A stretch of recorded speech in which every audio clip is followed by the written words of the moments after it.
Alright, so I came here to Lima, Peru to do what's called a dieta. Now, I've done a lot of ayahuasca journeys and ceremonies, which are awesome, but a dieta is a much deeper cut.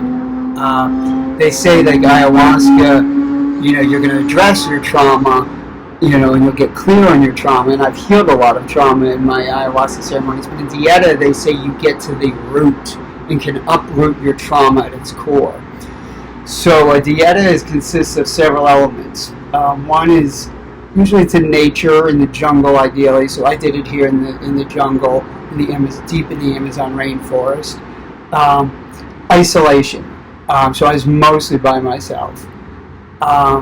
Eat very little food and water. No sexual activity whatsoever. So you're celibate. And there are usually ayahuasca ceremonies. So I did a 14-day dieta, and there were 5 ayahuasca ceremonies. The ayahuasca ceremonies are actually optional. I chose to do them because, they really support me, but it's not the point of the dieta. The dieta is really, the part I left out is the most important one, is you're dieting on a master plant. It's called a master plant. Ayahuasca is a plant. It's the grandmother. But there's all these other plants which are not psychoactive, which have all these gifts for us, gifts of healing and teaching.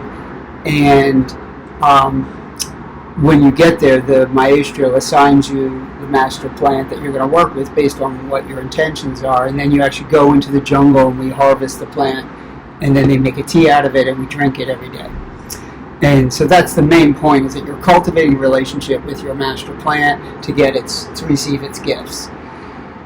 And here at Chapibo Rao, they say that raw fasting is the best way to cultivate the deepest relationship with your plants. That means no food and no water. Now, they serve 1 meal a day, so a maximum 1 meal a day. It's very simple. There's no salt, oil, flavorings, anything. It's just very bland, rice and some vegetables or potatoes and maybe some chicken, fish, or eggs. So maximum 1 meal a day. And then there are times, like after ayahuasca ceremonies, they recommend everyone dry fast until noon the next day. So it'll be like a 12-hour dry fast. But beyond that, it's up to you to dry fast as much as you want. So I took it on pretty seriously, and I ended up actually eating and drinking very little. There was 10 days. It's 14-day dieta. 2 days easing in, 2 days easing out. So 10 official days of dieta.